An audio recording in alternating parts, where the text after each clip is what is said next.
हल सोना मां मजूरी करे आयो 2,000 मिलियो आहे। हल त तो काशे खारायां हली। सुञा हाणे 1000 मां छा थींदो। हल हल तोसां मां कोन ॻाल्हाईंदुसि। असां यार कदुर ई कोन्हे। सॼी मिल्कियत तुंहिंजे करे दुकान खपायमि, ज़मीनूं खपायमि, अञा असां आशिकनि जो क़दुरु न आहे। हाणे ॻाल्हि आहे सिधी, मूंखे 5000 ॾींदे त तोसां ॻाल्हाईंदुसि, न त यारो यारी मां हलंदो। 5000 सोना आणिया काॾऊं? अवल सॼी जेकी ज़मीन दुकान सॼा खपाए छॾ। मज़ूरी जा कुल मिलनि 700-800 रुपया। महिरबानी कर ठह, ईअं न कर। भाऊ छा थियो तव्हांजो रड़ियूं पंहिंजूं पवनि यार? गिटिया परेशान लॻा पिया आहिनि, छा थियो? आवाज़ लॻो पियो तव्हां पासे ते वञी ॻाल्हायो। छा मसलो आहे तव्हांजो पाण में? भाऊ तूं हिन सुञे खे छॾी अलाए काॾो वरी सुबुह साणी मथे में लॻो आहे। हा भाऊ छा मसलो आहे? छो तो तंग करी पाया छोकिरे खे? बाबा ॻाल्हि इहा आहे, असां आशिकनि जो क़दुरु न आहे, ॿुधई। ऐं मेन ॻाल्हि आहे सॼा दुकान ज़मीनूं हिन इश्क में खपाए छॾियमि।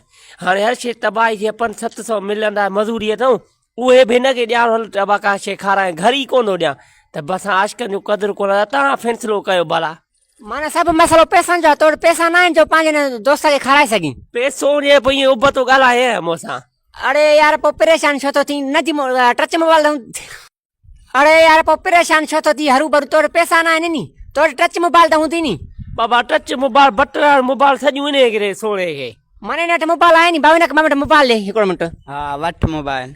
हाणे मोबाइल औरते कर हलूं तो सम्झाए हल पैसा कीअं कमाइबा आहिनि। हा वारो कर ॿुधाई, सोनो बि नाराज़ न जो थी वञे। हा हल हलूं, तव्हांखे सम्झायां हली। हिकु गेम आहे उन बारे में तव्हांखे सम्झाइणो आहे।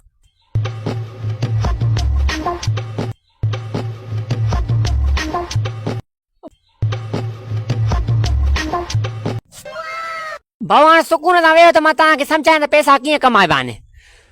सो दोस्तो हाणे गेम जो नालो आहे लकी 97। उहा गेम सभ खां अवल डाउनलोड करणी आहे। डाउनलोड करण खां बाद में हिन में लॉगिन थियणो आहे या रजिस्टर थियणो आहे। जीअं असां लॉगिन थींदासीं त असांखे 97 रुपया मिलंदी। मिसाल तौर तोखे 97 रुपया मिलंदी ऐं उन ई 97 में तूं सभई गेमूं ॾिसनि कहिड़ियूं गेमियूं आहिनि। इहे गेमियूं खेॾी तूं 1000 रुपया कमाए सघीं थो। ॿुधाई नी हाणे जीअं तूं अकाउंट में ठाहियो त तोखे 97 रुपया मिली। हाणे का गेम खेॾी तो मां पैसा कमाए थो ॾेखारियां।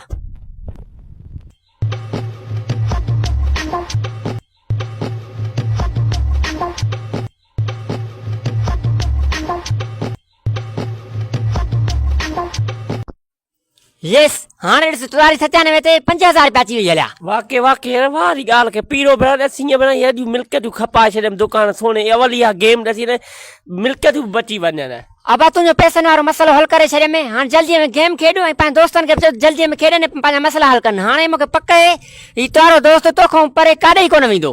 अबा वारो कयो आहे। मेन ॻाल्हि आहे आशिकनि खे मां ॿावणो बणां। हीअ गेमियूं खेॾियो, सोना बि राज़ी ऐं जहान बि राज़ी।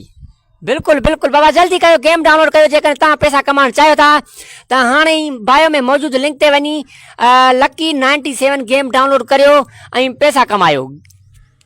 अब ॿियो इहो ॿुधा भला हीअ गेम लिंक काथो मिलंदी?